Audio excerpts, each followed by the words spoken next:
Hey everybody, welcome to another episode of Creatives Ignite, and I am excited to have my friend Paul Nylander on today. If you love book design, or if you like a good story, or you want to hear about somebody who's pivoted, somebody who's been an entrepreneur multiple times in different areas, different fields, Paul is your man. I can't wait. Paul comes, I think you're here all the time, every week. I think there's a few times it's when Amy Lyons doesn't come and when Paul doesn't come, I kind of get a text, I think, that you're going out of town or you have a meeting or something. You've told me that you weren't going to be here. My mom doesn't even do that. Like when my mom doesn't show up, my mom, Paul, and and Amy, when they don't show up, I think something's wrong. So I am excited. You just cancel that week then. It's over. Right. They didn't come. Right. And Demi said he wouldn't miss Paul, and he's in Greece now, and he was in Italy last week. So, okay. That must be nice. I know. It is nice, Demi. I'm glad. So today, I'm going to give you a little bit of the behind the scenes, or Paul is. I'm going to prompt it. But Paul has an interesting career, and I love that he has always loved design, and he would do it in his free time while he was doing his other jobs or while he was pursuing his PhD in physics. But he loved design. And like many of us, we don't necessarily know that this is a career that we could do, right? My parents didn't know about graphic design, So I'm excited. So excited to finally that Paul said yes, and that he has a ton of knowledge. So ton of knowledge about book design, and he's very passionate about it. And I've gotten to spend a lot of time with Paul, like maybe the last 3 years, I think, right? Yeah. One day we'll meet in person. I'm holding you to that. Found out how tall we really are. Right. I'm really short. So, okay. So Paul, I want you to give everybody a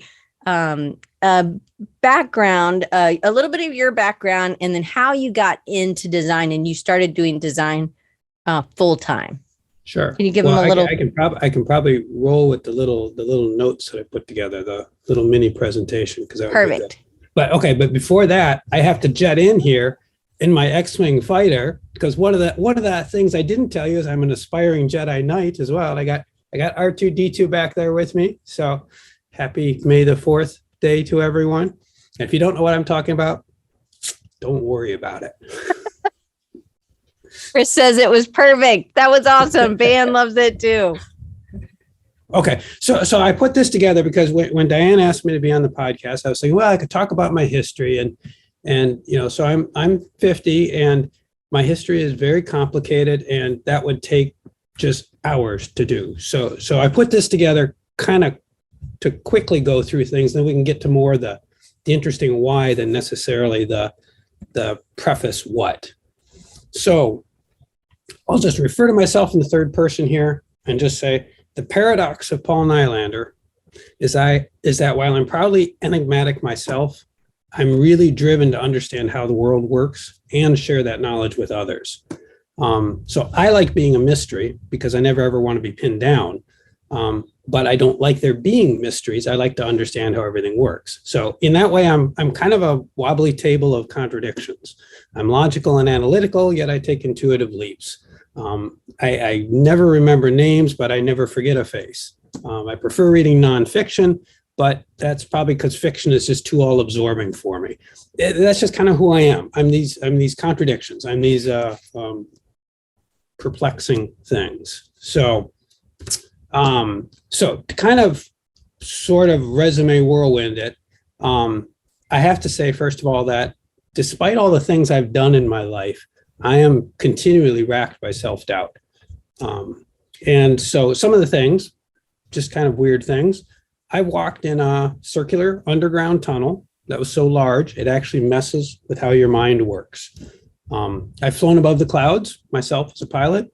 I've dove the turquoise blue waters of the Caribbean. I've personally hoisted several tons of uranium on more than one occasion, and I nearly asphyxiated myself with chlorine gas, but I only did that once.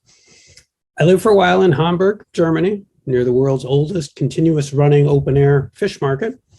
I do have a PhD in particle physics. And so, yes, you too can be in the small circle of people who have called me Dr. Nylander, limited mainly to my grandmother and the Alumni Association when they're calling for money.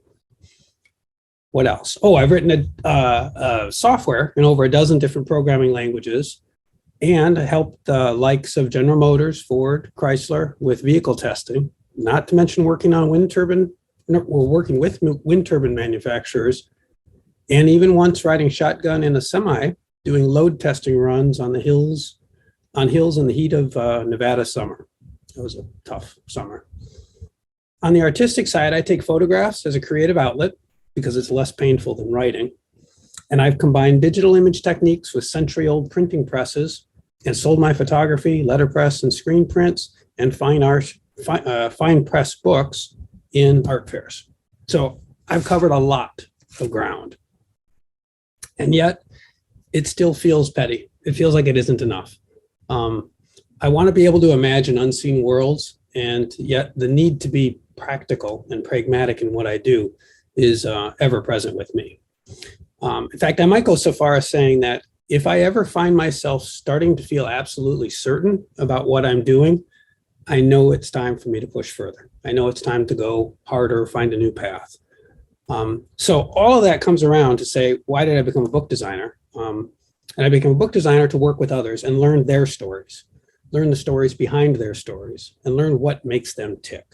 And some of the authors that I've worked with, had the pleasure of working with, are here on the chat in the webinar today. So thank you so much for coming and giving me your stories. That's been wonderful. That's kind of my goal, is to help them share their ideas with the world. So my company is Illustrata. And I mention that just because it is a made up word, but it has the same Latin root as illuminate or illustrate, which really means to explain. So that's my meta explanation of explanation. So, okay, just a little bit, let me show some work, and then we can get to talking about why all this stuff. So what I do, photography is one of my main artistic outlets. I do a lot of work, direct with camera, but I also do a lot of things in Photoshop and have for years and years and years and years. So things like this photo mosaic here, which is actually a self-portrait. More recently, though, my photography has turned to printmaking techniques, and I worked a lot in photogravure. So this is an example of about a so beautiful, and it is like a story in itself. I just want to know what it's all about. It's a tremendous photograph, and it became even stronger as it's a quite small, like a 4x6 photogravure print. So that's hand printed images. It would be a great cover of a book too, Paul. Sorry, I didn't mean to interrupt you. No. Well, you see, that's the hard thing with book covers, is you have to put text on it then. I know. So this is actually the book that photo is in right now. This is a hand printed, hand bound, hand everything book of photogravure and letterpress text. So as a book artist, these are sometimes the kinds of things that I do. I've done a number of book arts books. A meander book, a concertina are shown here. Hand printed usually with stamps or letterpress or what have you.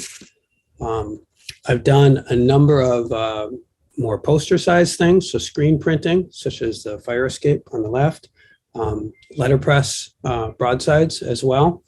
I get those in sometimes. And more recently, I've actually been doing more with collage. This is actually Diane's prompting kind of to get to that. And we'll probably come to the story behind this image, but this actually combines photogravure with hand cut collage, which is, I don't know, that's got to be a first. That's a weird mix.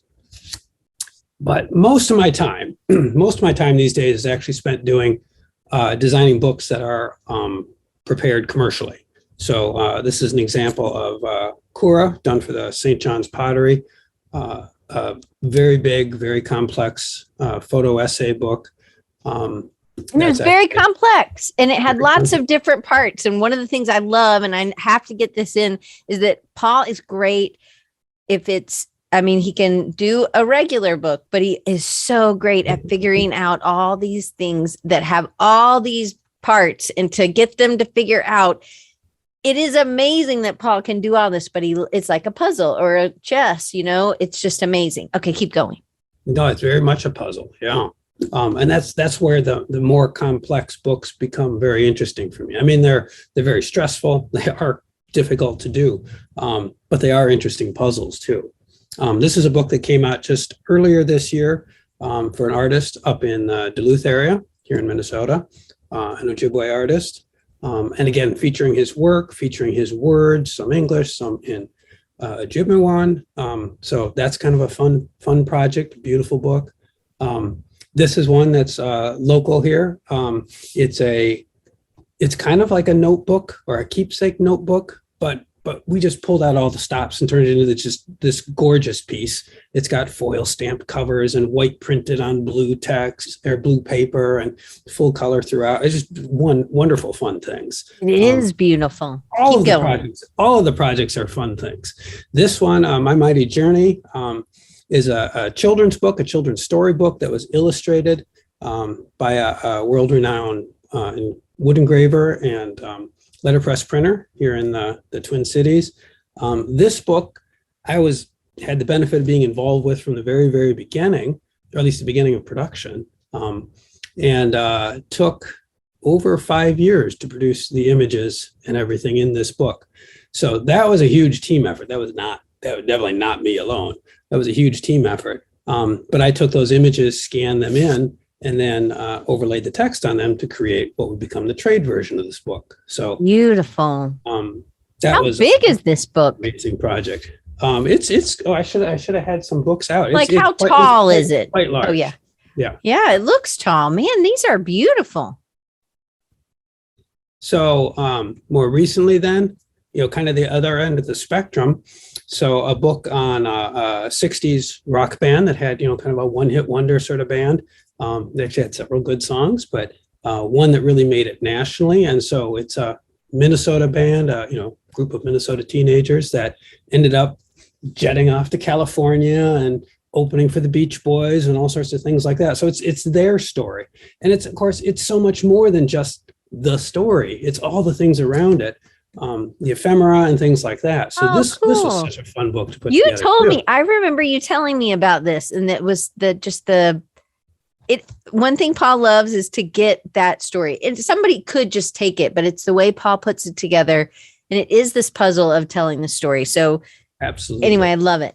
Keep going. And it's a funny thing. So here's some of the books I worked on in the past couple of years. And I'm actually not a very good reader. I'm a very slow reader. And that's what I love about doing books, especially when I'm getting to typeset the interior, is of course I have to read it as I'm typesetting it. Not always from beginning to end, usually from the middle out. But it's just such a way to get immersed into the world. And when I get to work with authors on their story, the story is, it's taken them years of their life to put together, but there's always so much more than just the story, more than just the words. And I get to be part of that. That's such a fun, amazing thing. So just kind of to end up with, this is a book that I'm actually working on right now. We're going to be going into production here in another month or so. This is going to be a big 11 by 11 book, full color, on both this painter, Cammie's artwork, but also her technique. She has some very novel, very amazing things that she does in landscape painting. And we get to express all of that. And again, it's the same idea. It's, what's in the book is amazing. What's not in the book is even more amazing. I mean, there's just so much more there. And I get to be part of that. I get to be, in on that special little secret world. So that's kind of what I'm doing. That's what I am. So where am I going? I like the little animation, Paul, and the little illustration. I love it. So where I'm going, I'm going to kind of end this with a quote. And this is a quote that I've loved since I first heard it. I'm going to read it out here. So why sometimes I've believed as many as 6 impossible things before breakfast. This is a quote from Lewis Carroll's Through the Looking Glass, often misattributed to Alice in Wonderland, but it's actually in the sequel. And I just have to say, researching the quote to make sure I had it right led me down a whole other rabbit hole, which is so meta because that expression comes from Alice in Wonderland. Anyhow, I love this idea of thinking about what's impossible, thinking about the unknown, thinking about the unimaginable, and doing something with it. And that's where art and where design for me really converge. And that's why I love doing what I'm doing. So, for me, what's my future? All right, more art in my design, bigger, bolder, more confident in what I'm doing, and making, exciting things, and continuing to work with these just amazing people that I have as clients. So, and I'm not just saying that because some of them are on the call. It's true. I mean, everybody's got amazing stories, and that's the kind of people I like to work with. And I talk about that a lot, in sort of my tagline, that I work with people that have intriguing books, intriguing stories. That's, for me, that's the hook, and that's what it's all about. So that's me. I love that. That was great, Paul. I could have kept, you could have kept going. We could have done it for 30 minutes. Oh, we could do that for hours. I mean, that's why I only talk about very few projects, because there's so many, and you can go to my website and look at other things. But yeah, I mean, every story has a story behind it, and that's just so much fun. So how, well, let me thanks for putting that in the chat, Diane. I'm going to keep putting it in so that people can go. And Paul worked on his site, and it's terrific. And you should read some of the case studies. So you have pivoted a few times. And I think that was one of the pieces when I was talking about, because we could have talked about lots of things, not just in your chair, but from physics to selling things to people in Germany. I can't remember all the things you've done. I know I can't either. It's cliche, but I feel like I've forgotten more things than most people get to do in their lives already. And that's just so much fun. But I love that I'm in the past 3 years, I feel like I've been on the journey with you, and it's nice to see. And I've seen where you've been going on your website, but also hearing and seeing some of these projects come to fruition and end up and seeing just these series, these books that you're working with, or authors or publishers that you're working with over and over. And there's always these special things I think about them.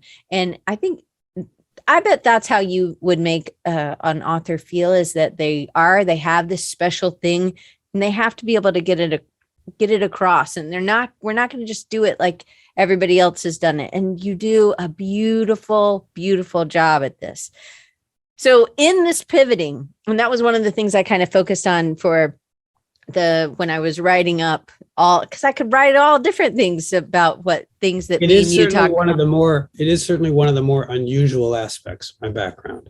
It is. And these are some bigger pivots. Sometimes we might pivot from, advertising to publishing, or from publishing to web, maybe. Profit to nonprofit or something like that. Yeah. Right. But so in this, you have made industry pivots, but there has been there's this love of design that has seeped in throughout. Even when you were in your PhD, you were doing design. You just didn't really necessarily know that it was something that you could do for a living.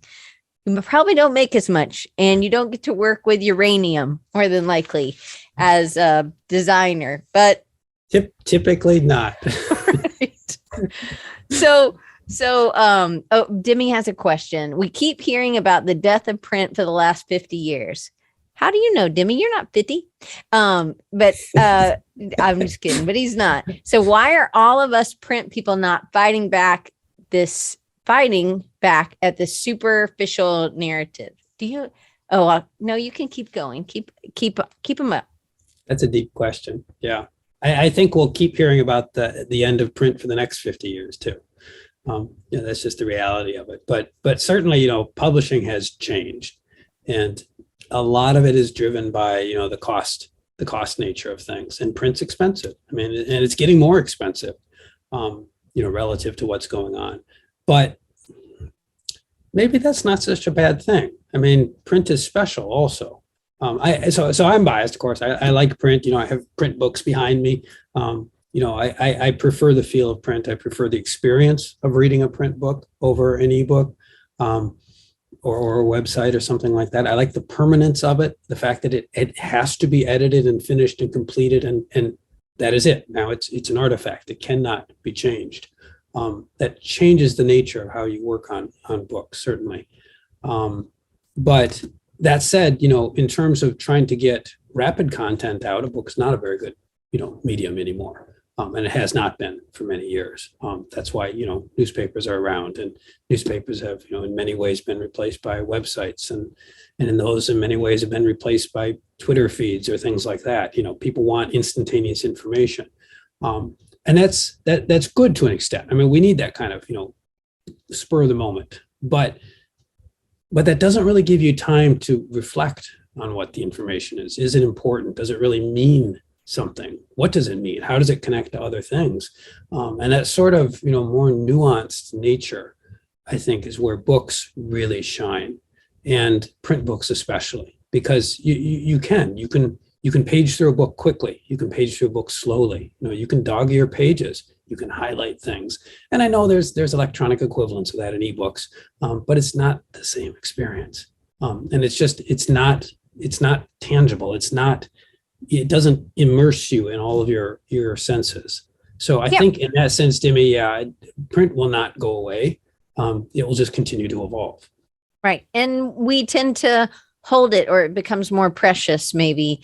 I can't get to an audiobook, a quote, as quickly as I could if I knew where it was in the book when I was reading it. So if I really like a book, I've listened to it, but then I also get a physical copy so that I can draw all in it and stuff. Okay. So by pivoting so many times and in different industries, you tend to do this without fear. Maybe you do have some fear, but even in pivoting from, like, in book design, just going into as a more niche part, niching down can be scary, but pivoting in any way, how do you handle that kind of fear, or the absence of fear? Could you give us a little tip for us so that we can keep maybe there's a lot of things in life that I'm afraid of, but the pivots are not them.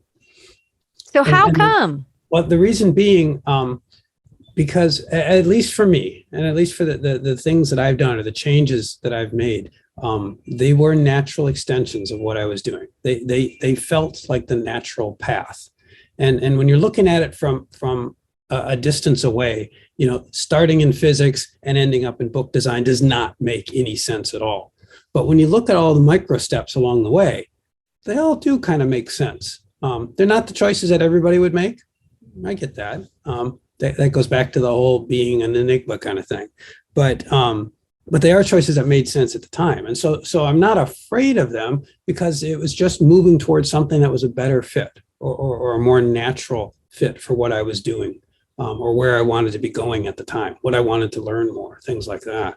But yeah, when you step back and look at it, it's like you really have to scratch your head and say, what the heck? But that's a great way of thinking about it. So I hadn't thought about it like this. And when you said that, it made me think, I know you're a runner, and maybe if you're doing trail runs and you're doing only trail runs, then you have different shoes for that. And then you decide, oh, I'm going to do this other kind, and I need now a different, better shoe for that type. And so that's a really nice way that it was just a better fit, or as a different path. You didn't feel like you were like, I'm giving up these shoes. I'm never going to be able to do this thing if I don't keep going. And I think that there is that fear of... I'm laughing at that, because if you saw my running shoes, you would know that's exactly what I do. They have holes in them, and I need to get new ones, but I don't want to give them up. Okay, so then They're finally broken in.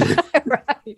So, but lots of people feel like that in their career. So you have not had that. It's been, I think it's that curiosity, maybe. I think the big difference is a lot of times, and I feel this too, we're feeling pressure externally. We're feeling that we need to do something that somebody else thinks is the right thing for us. And if you're making a pivot like that to do something that somebody else has assigned for you, it's never going to feel quite right. And you're going to be fearful, and you rightly should be fearful of that.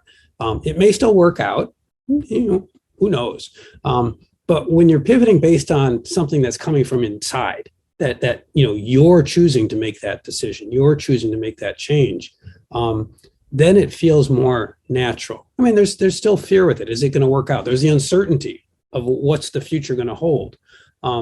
But you do it with a safety net. Certainly. I'm not saying, don't just, completely leap off the cliff without any protection.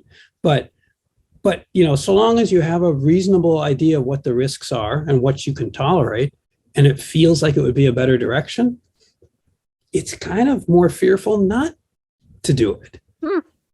So I don't know. Okay, so Rhonda has a question. She says, and this is not really in the pivot part, but I love this question. Do you seek out, but maybe it is a pivot sort of, do you seek out specific projects or do people look for you? Isn't that's a hard question, I think. No, it's a really good question too. By and large, the opportunities I've had have come to me. And it's not to say, well, I'm just lucky, because I know that luck is, it's about being in the right place at the right time. But I haven't really driven that hard toward things. And I think that's something that's starting to change for me now, as I'm being more intentional in what I'm trying to do, and specifically saying, no to some things, because I know they're not in the right direction where I'm trying to head. And yeah, maybe if I really get my act together, I can actually start, knocking on the right kind of doors to say, hey, this is the direction I want to be going, and this is why I want to be going this direction. And I think we need to work together. But in these pivots, you've said yes to things until you decided to say no to something, right? So I think in a way, it's like, you don't know, or what this is teaching me, your story is teaching me, is that I can say yes to lots of things until I either get too busy or I'm not having fun. And then I'm going to pull back but I'm going to go on that curiosity journey. And then that is driving that pivot, instead of being held by fear and not knowing what's going to happen. It seems like you've just embraced it. And then you've said yes to projects, but now you're at a place where, again, it's in a refining stage for you, and what projects or what types of projects you're accepting. But you will accept projects that are very difficult. These chess kind of projects, I think that I'm like, whoa, some of these are super custom. You're doing on the press, and then you're doing gold foil, and you're doing gold leaf, and you're doing all kinds of things that are crazy putting together. Just doing gold leaf this morning, in fact. I probably still have gold on my fingers in places. I don't know. I knew you were glowing gold. I'm glowing with gold. Yeah. 22 karat glow. So Jen go ahead. No, I was going to address Jen's question there, because it's a good one. She asked if I've always been so clear about saying no, and the answer to that is no. That's the most clear I've ever been at saying no. No, I'm terrible at that. I'm very good at saying yes, and I think it's a lot of, as you were talking about with this, Diane. It's more. It's like I'm yes here, and then this other thing comes along, and I'm more yes here, so I go toward the more yes, and less of the less yes, but not really no.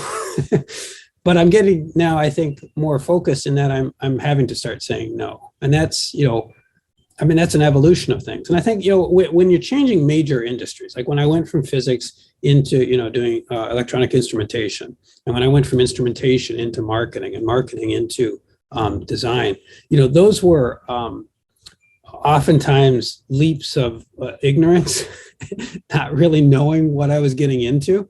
And so, I couldn't really be specialized. I couldn't be focused, because I didn't really know anything about the industry at the time. But I quickly learned about stuff. And then you become more niche, more focused. Not in the sense of, I want to say this is specifically what shows up on my resume. Just, this is what interests me the most of this. This is okay. This is okay. But this is what's really exciting. And so you go for that. It's more yes, more of the big yes, less of the small yes. So when you're making these pivots, when you went from instrumentation to marketing, I know this story, so you maybe can tell this quickly. So I always think of, it wasn't like Paul's like, I'm not going to do instrumentation anymore. The end. I'm going to do marketing, right? There was this overlap. You're just, hey, this needs to happen. I think I could do this. Tell them that story. Do you know what story I'm telling? I think I know what you're talking about. Yeah, I mean, and that happened over a couple of years. So it's definitely it looks like it's a sharp pivot, but at the time it was definitely a transition kind of thing. And then the instrumentation. So I had a business that was selling measurement equipment that was made in Germany, and we were using largely the marketing information that came out of Germany. So it's an engineering company. So it was brochures that were written in German by German engineers, translated into English. And just anybody that works anything in marketing knows that's probably a bad idea. And they weren't very good. So I ended up rewriting the brochures and rewriting the website for what I thought was appropriate for the American audience. And come to find out, the German engineers actually were using my English brochures in Germany because they were better than their own German brochures. And that was kind of like, light bulb moment. This actually could be something interesting. I didn't know anything about marketing. I didn't know, what it was or anything. I just, I needed better brochures, so I just did them. And, I'd done page layout stuff before, so I'm like, I know how to lay this out. And of course, looking back on them, they were horrible. But whatever, they were better than what I had at the time. So then it's just I kept working on that. It's like, well, we could do more. We could make this better, and maybe integrate a little more internationally. So we have like an international brand. I learned about the word brand and what that meant. And so in that way, kind of moved from writing code and working with clients to develop test programs to actually writing brochures, right? You're doing copywriting and designing brochures that helped explain what we did as a company. Meanwhile, I was still training them on how to use our software and going out on site visits and things like that. So, and just kind of kept moving more and more toward the marketing side, and finally decided, this is actually the part I like the most. I don't dislike the customers that I had, but I like this more. So let me do more of this. So, okay. So Chris asked, and so great. He loves curiosity. You were on his podcast, and that's how I knew you would say yes to me, or I was going to hold it over you. Because if you went on Getting Work to Work, I knew you would. I have to say that after you saw that I was with Chris, Diane was like, you went on Chris's podcast and you didn't go on my podcast? I know, it's really hurt. It's been a year, I think, but I'm glad. It was a really good one. Chris, maybe you could pop that Getting Work to Work link in the chat if you don't mind. But yeah, Chris, I don't remember my number anymore. I know, and Chris is like over 3,000. I'm just kidding. I think it's over 600. Oh, it was Getting Work to Work 545. Thank you, Chris, for putting that in there. It's a great episode, and we're talking about different things here. So if you love Paul, then you'll love to listen to that one. Chris was the prequel to this. Chris was, and so I knew he would say yes, or he better say yes to me if he said yes to Chris. Okay, but Chris asked, and I love the way Chris writes. He's a great writer as well. So how often do you use leaps of ignorance? I love that. Leaps of ignorance to reset your system. So in that, you went to this, you were like, well, I don't know about marketing, but you knew yours was better, or you could do it better. And so you said it was about a 2-year overlap. Like, is every reset a leap of ignorance, do you think? Yeah, I think so. I think there's a certain amount of arrogance, there's a certain amount of ignorance, and there's a certain level of the, sort of the DIY mentality, which I have, which is, how hard could it be? Right. But I think in a way, it's like we need that kid, like, I can figure it out, yes. Right? Kind of thing. And that's exactly it. It's a childlike, interest to say, well, I'm just going to go do it. Nobody's told me I can't do it because nobody even knows I'm interested in doing it. So why not just go do it? And hopefully get far enough along before somebody starts saying, you actually need a degree to do that. You need to actually have training to do that. You need to actually know what you're doing to do that. Hopefully you've done enough of it that you're like, well, not really, actually kind of works. Well, that's certainly how it's been for me for book design. I did end up going back to design school after I learned that, design was actually a legitimate profession. I realized there was a lot of fun. I know how to use Photoshop and InDesign. I used InDesign back since it was PageMaker. I mean, I knew Pantone colors and things like. I knew some of the mechanics of it, but I didn't really know the theory of it. So I'm like, okay, well, I'll go back to school. So did a post-bac program at the Minneapolis College of Art and Design here. Wait, I have a question. Did you stop everything else to go back to school? In that case, I did. But was that the only time that you didn't like have that overlap? Yes, because, and that's just the nature of the school program, academic year stuff and things like that. And also I was living in Madison, Wisconsin at the time. And my wife and I decided we wanted to move back here to Minneapolis. So there were a few things that converged right at that moment, and it gave me a chance to do a fairly clean reset.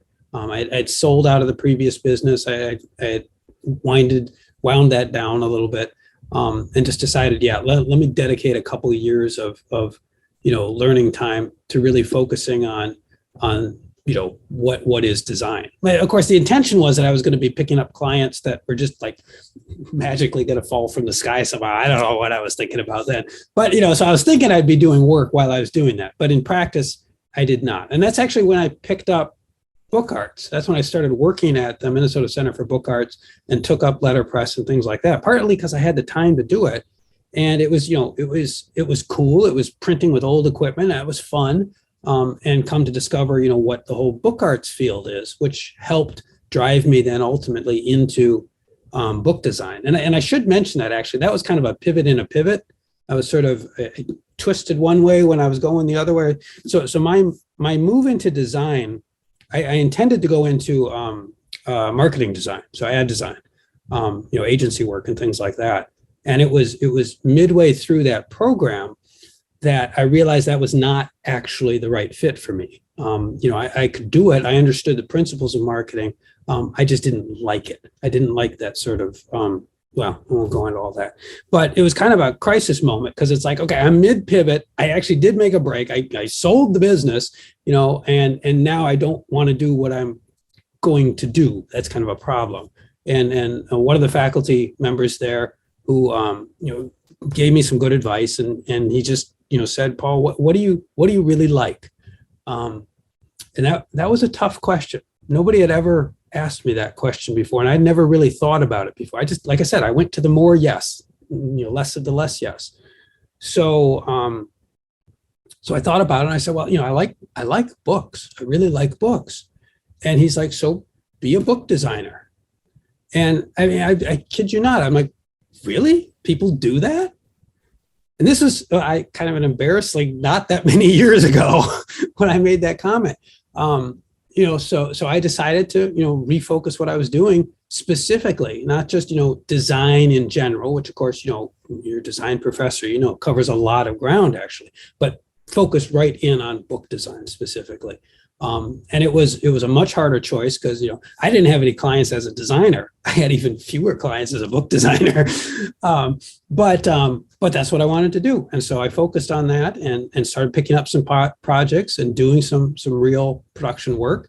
And just, it's kept picking up from there. So, So I mean, back to your question, Chris, I mean, ignorance is great. So long as you can live in that bubble and move toward useful knowledge, ignorance saves you from all that trouble of, self-doubt and everything, because you just don't know the difference. Yeah, absolutely. That's the great thing about it. But it's a weird balancing act because you get too knowledgeable before you have the skills to do it. Then you're going to realize you can't do what you want to do, and then you're stuck in that trap of your ability to see is better than your ability to do. And we all have that in creative fields all the time anyhow, but you really can be trapped in that if you're trying to do a pivot, because then you start questioning everything about life and your decisions. So thankfully, I've been, bullheaded enough to be able to push through and get to a point where I'm accomplishing what I want to accomplish. So yeah. And I think that being that lifelong learner and knowing that there's something is a perfect for design, because we're always talking to clients that are doing something that we have no idea about. So it allows us to ask good questions if we're curious, right? So Mary, she says, and I know we saw one of her books that you've worked with, and she said, the part of you, Paul, that is the newer at this makes you so very good to work with as you stay open to the collaboration with clients. I also think that that's just That's And the fun Mary's part. book, especially, that was the Fearless book, the one with the gold Yeah. foil and the white print and stuff. I mean, everything that was in that book, I have to be careful how I say this because I don't want to scare Mary now.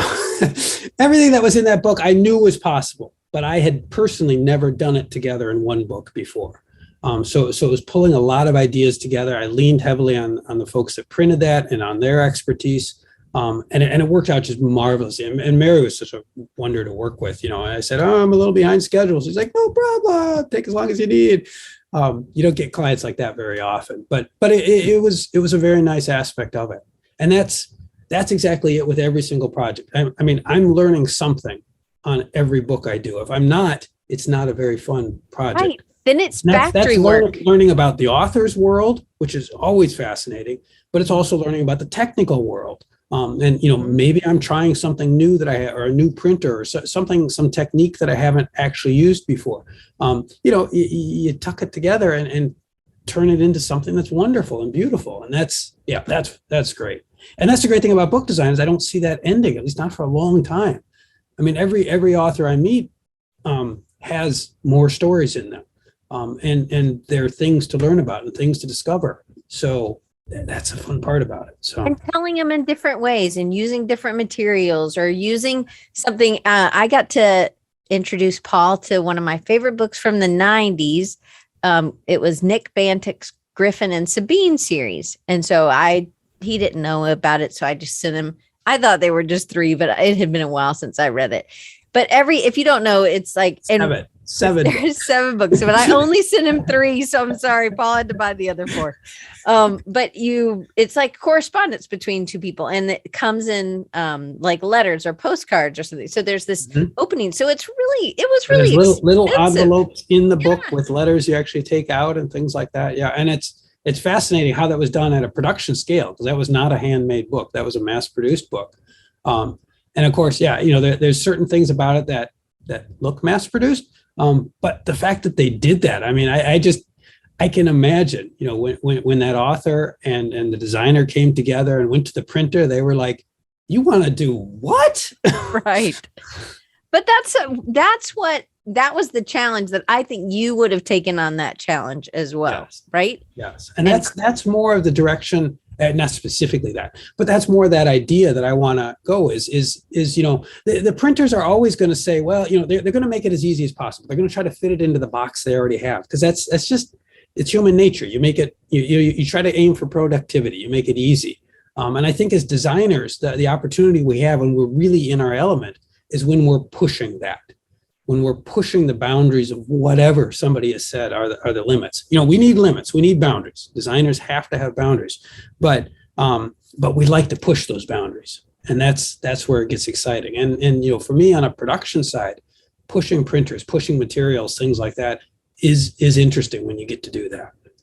Yeah, it is about that experiment, as Maura said, but it's also about, so if somebody is looking for someone that they haven't seen a book with this yet, that's the kind, at least what I think, that's the kind of thing that gets Paul's, you know, juices flowing or bubbling up. And it can't just be that, you know, like the Griffin and Sabine books, if it was just that there were envelopes with notes, and that was the cool, it's a great story. Yeah. But it itself is a really good story, and it works so well with that because of the nature of the correspondence between the characters in the story. So you know, that specific solution wouldn't work in almost any other book. But that's the fun part, is figuring out what works for this story, what works for this project to make it just a little more special. And would that book still have been good even if it was just like printed letters? It would have. It would have still been interesting. But they were able to go a little bit further, and that's always fun. Well, it looks like you've already got Van as a client. She's like, I'm looking forward to you working with you on her book. So you've got Van at the end of this one today. So that's awesome. And Kat said, I feel like if my printer doesn't hate me a little bit, I'm not doing something right. So that's a good way of putting it. That's exactly it. Yeah. They should still be willing to answer your emails and your phone calls, but they should be a little bit, oh, do I want to open this one or not? Well, because you're pushing them, right? They're pushing your client. You could do it just basic, but you know that the story could do something else. And I just love how you take that, because that is really loving the work, not just loving books, but loving telling the story, loving getting that author, their story out in a way that is really what it should be about and how it should be. So right. Paul, we're almost out of time. We have 10 minutes or 11 minutes. So we have to go straight to number 10 and 11, because Paul and I already knew it was going to take a while. So we'll have to do a part 2, Paul. But this is one of the things I love about Diane. She's got a list of like, 14 questions. No way on earth we're ever going to get. We've gotten 2 done, so that's pretty good. That's like a record there. Okay, we kind of talked a little bit about number 4, but not quite. So we're going straight to number 10, because you and I have had conversations about this. Okay. Recently, we talked about the difference between good and great, because this is that a cat. I'm sure you've had that, right? Good and great, and how as an entrepreneur we have to make choices. As a designer, we have to make choices because of deadline, right? Hey Mary, we're gonna have to push this back if you really want this special something, right? Because it's not working, or what we have, I need more time, or it needs more drying time, or whatever it is. What helps you decide when good is good enough? Yeah, that's a tough question, because so I'm also a perfectionist. And so the quick answer to that is good is never good enough. But the reality of production, and this is, a big difference between art and design. The reality of production and design is, you do have to produce a product. It has to be sellable. It has to be producible. And it does need to be done by some sort of deadline, because even when there's flexibility, in the budget or the deadline, there are still limits that you cannot go beyond. And so good enough comes up when you hit a limit that you can't change, or it's not worth fighting for. And in that sense, well, it could have been a little bit better, but it still accomplishes everything you're trying to do. And that's, I think, the Griffin and Sabine are a good example to use those. I mean, so good certainly would have been just printed letters, and interesting things. And that book would have worked. It probably wouldn't have sold as many. It would have cost a lot less to produce, though. But, they decided to push it a little bit further to make it, go a little beyond good into becoming great. Now, if they had been, hand printed letters and things like that, that would have been awesome.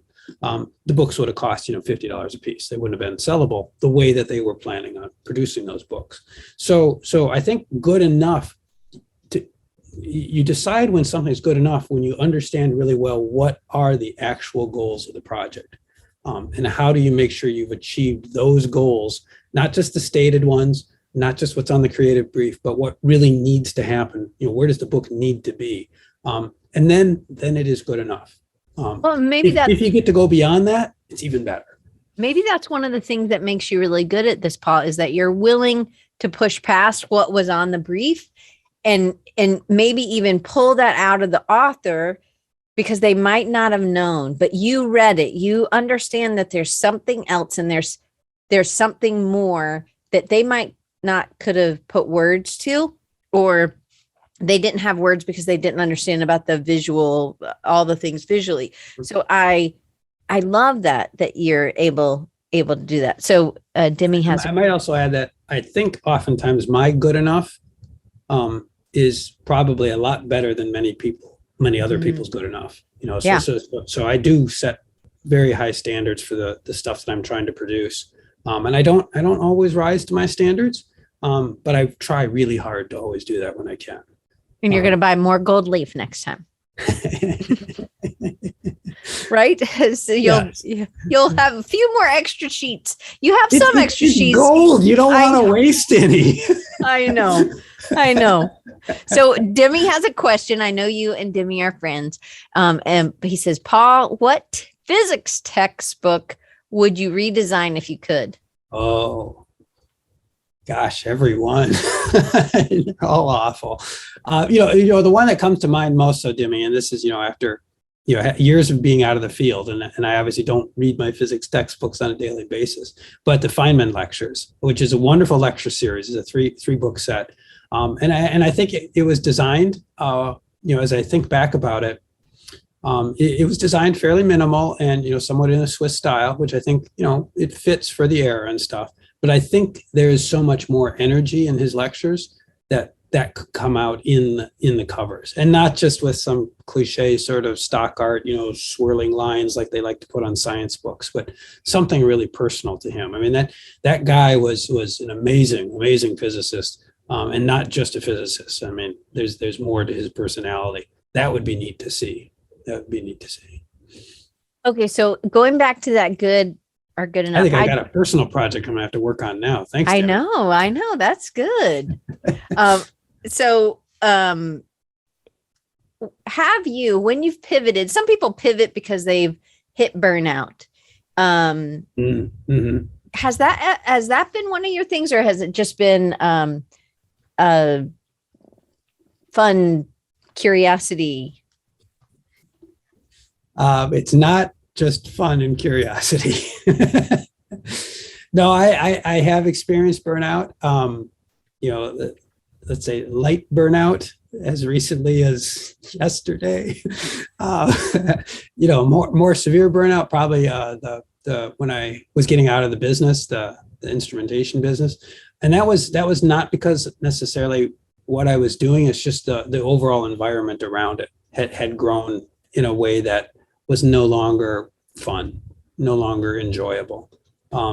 So I was putting in tons of hours. I always put in tons of hours. So that aspect of it, it's hard to imagine.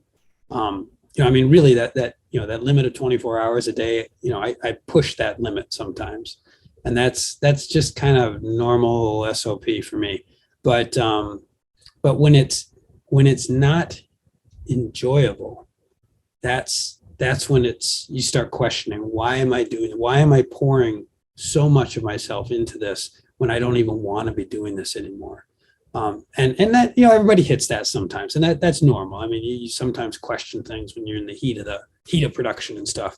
But when you look back on something and say, that was a waste of time, that was a waste of energy, that was a waste of, brain cells, whatever, then, something's wrong.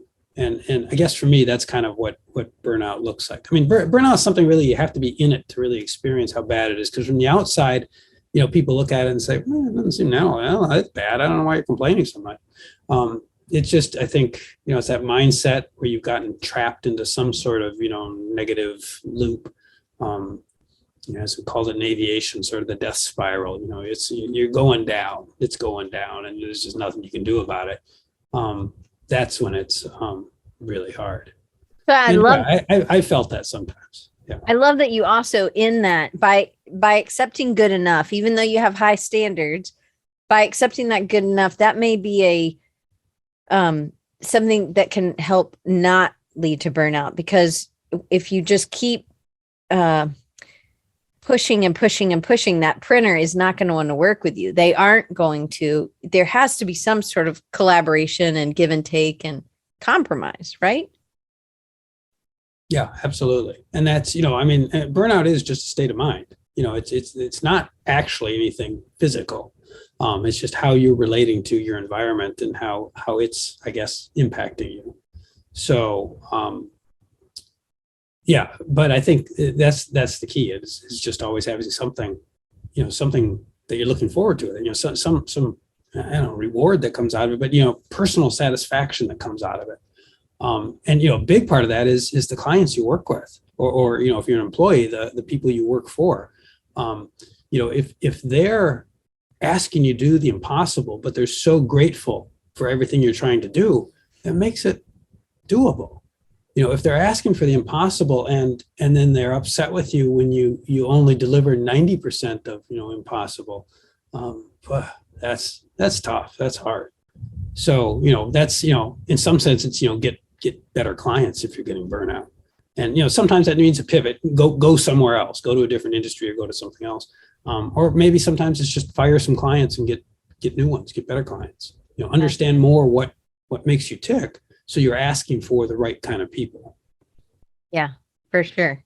And Demi says we should keep pushing our collective standards are too low. Keep being perfectionists, people, is what he said. I love Perfectionists unite if we could ever agree on a logo. Right. Oh yeah, probably not. Maybe. So I want to ask, since we have 1 minute, Paul, how do you regularly evaluate your growth and your ability to refine your specialization? Because this is the ultimate pivot as you continually are refining. What are you doing to evaluate? Is it on a daily basis, a weekly basis, a monthly basis, yearly, quarterly, whatever? That's really the great pivot. That's the entire universe continually to turn. It never stops turning. I am not a terribly reflective person, and this is something that you, Diane, have taught me to be better about. I'm always about the future. I'm always about the next thing, and I think there's strengths to that, but it also does tend to mean you don't learn the lessons from things you've done in the past as well as maybe you could. Both the good things and the bad things. So I try to get better about being reflective on that. I mean, I'm trying very hard to do weekly checklists about just what happened good in the week, what didn't, what worked well, what didn't work, and that's inspired a lot of by the stuff that you've done, Diane, and that's that I've made you do. That you made me do. Yeah. No, but it's good things, because it is, you forget, 2, 3, 4 weeks later, even that, actually I did something good that time. That the first half of the year has not been a complete waste. I actually did accomplish some things beyond just, deliverables. And that's nice to look at. I think as I, have focused more and more in on doing design as a career, over the past few years, I've done more evaluation like that, is to say, is this bringing me joy in my life? And if not, what could I change to make it more joyful? And that's, part of that's maybe just, age. As you get older, you get more reflective about things. I don't know, but it is something that I do try to do a little more regularly, but I certainly don't dwell on it. I still, my main interest is in the future and what's coming up. A new project, one of my existing clients has something new, or a new client, reaches out to me. I'm all in. If it's an interesting thing, I'm looking forward to, what new things are we going to discover on this project? So I love that. So as you are getting more known about solving these chess problems for books, right? Or just somebody who has a story, but they want you to execute it, the inside and the outside, because there is beautiful things that you can do in the interior parts of the book. It's not just like send it to print, hey, there's some. I actually spend much more time on interiors than I do on covers. And that's, that limits the genres that I can work in, because there's certain genres, fiction especially, adult fiction, where, there is almost no thought given to the interior of most of those books. You give it to an intern, they plug it into a program, it spits out an interior, and that's great. But you hire a good cover designer, because that's all about the marketing. And I think it's unfortunate, but understandable. And I think when I've been able to work like in genre fiction, I do try to always add things in, little special, subtle, nuanced elements into the interiors. But, obviously the more complex books, especially complex nonfiction books or, children's picture books, things like that, there's much more design in the interior. So I have to, did you pull out that one book so that you could show them what it was? Do you have it by hand? The one that's artist that has the big sculpture and it has the thing that opens? Oh, yeah. So that's the Cora book. Cora. I couldn't think of what the name of it is. I know, I got it right here. And you're talking the fancy one. Yes. So it has there were two covers. I'm proving it's not a backdrop. These are actually right. These are real. Yeah. You're talking this one. This one. So this was a lot of figuring out and it was very custom. This is an example of, when you design a book, there is not just one cover. There are actually many covers to a book, especially a complex book. So this one I did show in my slideshow, but this is the special edition of it. So yeah, but they didn't get to see coming out and opening. It wasn't an interactive part of the slideshow. Right. Yeah. Well, so we did a soft cover and a hardcover version of this, and then we did a special edition for donors to the project and friends of the pottery and things like that. So this is the special edition. And it's, show it closer to the black things, because it's set in, right? Yeah. So see if I can show it kind of. Yeah, we can see that now. Yeah. So this is kind of a modeled on the sculpture. It's held up by these two granite columns, and the sculpture hangs in the middle, which is of course missing here in the book. Because when you open this, and this is an unusual clamshell box in that it's split. I'm trying to do this holding it up. So it's handmade, hand-dyed paper inside. Yeah, so indigo paper for the book itself. And then when you lift the book out, it's easier to do when it's laying down. I know. Amy says, "Ooh, so fancy." The book out, there's this arch, which is part of the story and part of the whole philosophy, and then the book itself, and that's without its dust jacket and everything. So yeah, and the book, I mean, it's a big book, lots of pictures, and it itself has fold outs as well to kind of show some of the notes and things that went into it. So yeah, that's pretty complex. But yeah, it was the soft cover, the hard cover here, then the special box that we had made, which I helped design, come up with a kind of a structure that would work to hold the book and give it kind of this very very clean, very intentional presentation of the book. And the nice thing about these being inlaid a little bit is it keeps them from popping off, if you're sliding it into the bookshelf or something like that. Because that's, I mean, ultimately the thing that's so exciting about books, especially, books as art, is that they're meant to be held and used. They're not just something you hang on the wall. No offense to people that, do paintings and things like that, but, book arts are meant to be interacted with. They're not meant to sit on a shelf. And that's so much fun. So.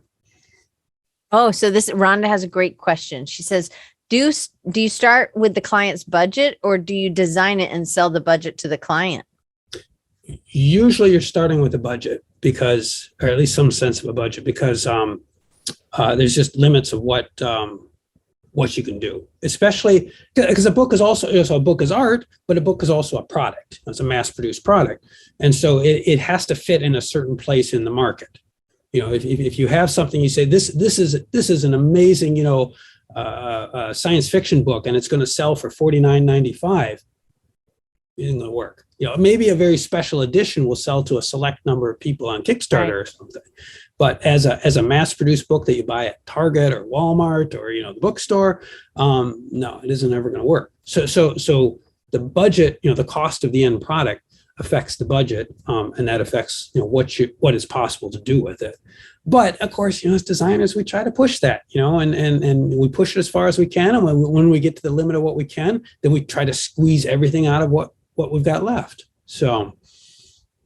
Good question, though. They loved that book. So it was a good one. We will have to go into the collage and the other things in part 2, Paul, because we didn't get through, but we got halfway through number 12.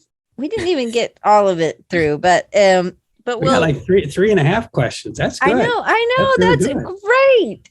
Okay, so I want to make sure you guys know how to get in touch with Paul, and you go check out his website. His website is made for writers because he knows who his audience is, and they love to read. There's tons of text. There's tons of how things works, and there's whimsy. So please, all of you excellent website designers out there, do not look at it and send me emails saying, I could make this a lot simpler and cleaner.